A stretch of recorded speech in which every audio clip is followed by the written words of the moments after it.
الم تر الی ربک کیف مد الظل، کیا تم نے دیکھا نہیں اپنے رب کی طرف کہ کیسے اس نے تاریکی کو پھیلا دیا۔ جب رات ہوتی ہے تو گویا کہ پورے اس پہ زمین کے اوپر تاریکی کی چادر جو ہے اڑ دی، جیسے کالی چادر ڈال دی گئی ہو۔ کیف مد الظل، رات کی تاریکی کی چادر اللہ اڑا دیتا ہے۔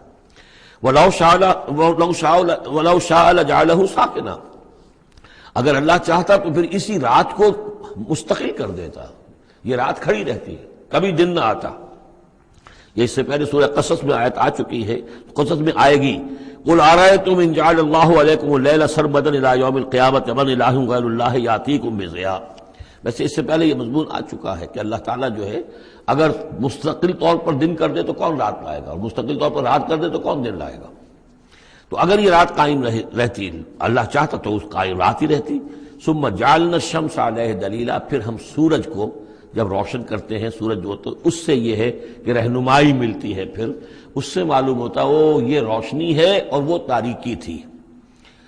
تعرف الاشیاء بازدادها،